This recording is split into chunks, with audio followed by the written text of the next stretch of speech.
Vasuki life style சேனலுக்கு வாங்க.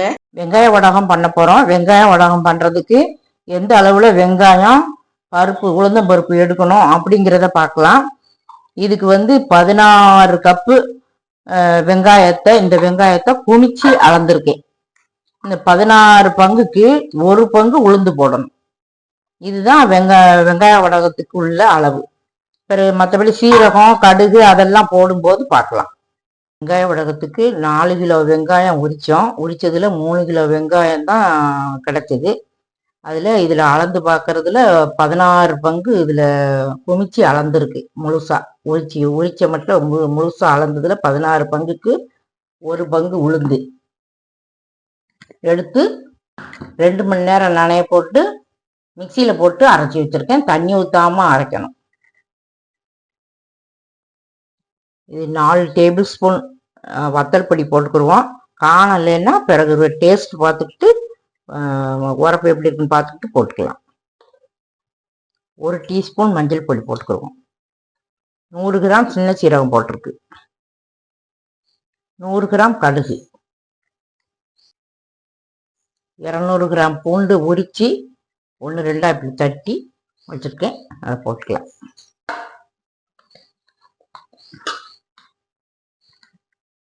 கருவேப்பிலை 2 கைப்பிடி,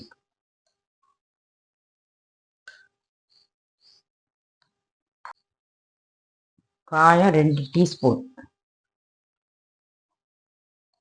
3 டேபிள் ஸ்பூன் உப்பு சேர்த்துக்கலாம். உளுந்தம்பருப்பு அரைச்சி வச்சிருந்தோம்ல, அதை சேர்த்து நல்லா மிக்ஸ் பண்ணி நல்லா அமுக்கி விட்டு பிசையணும்.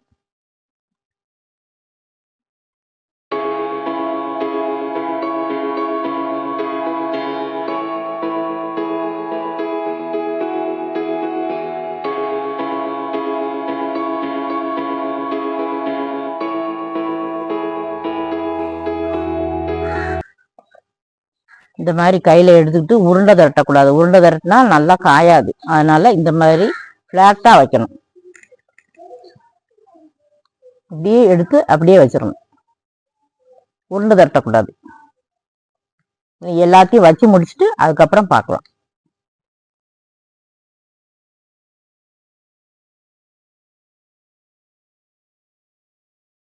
வடகம் போட்டு முடிச்சாச்சு. இன்னும் 1 வாரம் நல்லா சுக்கா காஞ்சிடணும். காஞ்ச பிறகு பார்க்கலாம்.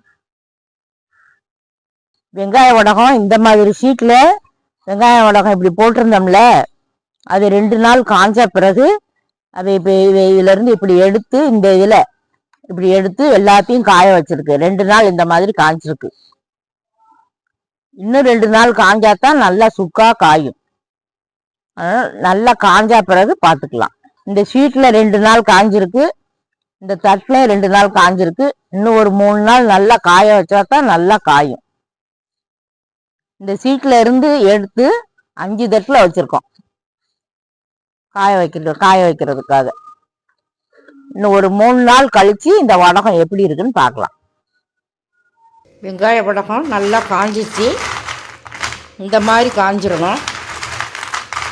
சலன்னு கேட்கணும். இப்படி நல்லா காயலைன்னா வண்டு பிடிச்சிடும். இந்த சீட்டில் முதல்ல 2 நாள் காய வச்சுருந்தோம். அப்புறம் இதை இப்படி பெரட்டி போட்டு அது ஒரு 3 நாள் காஞ்சது. 3 நாள் காஞ்சா பிறகு எடுத்து வச்சு காய வச்சுருக்கோம். நல்லா சலன்னு காஞ்சிடுச்சு. தயிர் சோத்துக்கு நல்லா பொரிச்சி சாப்பிட்லாம். சாம்பார் சாதம் அதுக்கெல்லாம் நல்லா பொரிச்சி சாப்பிட்டா சூப்பராக இருக்கும். அது மாதிரி நம்ம கூட்டாஞ்சோறு சாப்பிடுவோம் இல்லையா, அப்போது சாப்பிடும்போதும் இந்த வடகம் பொரிச்சி சாப்பிட்டா அவ்வளோ டேஸ்ட்டாக இருக்கும். இந்த வெங்காய வடகத்தை இப்போது நம்ம பொரிச்சி சாப்பிட்டு பார்க்கலாம். மிதமான சூடாக இருக்கணும், அல்லது கருகிரும்.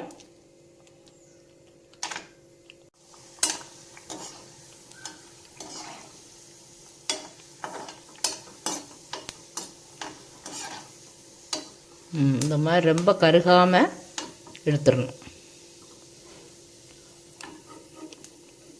நல்ல மணமாக இருக்குது பொரியும் போதே. இந்த வெங்காய வடகம் செய்து சாப்பிட்டு பார்த்துட்டு சப்ஸ்கிரைப் பண்ணுங்கள், பெல் பட்டன் ஆன் பண்ணுங்கள், பிடிச்சிருந்தால் லைக் பண்ணுங்கள்.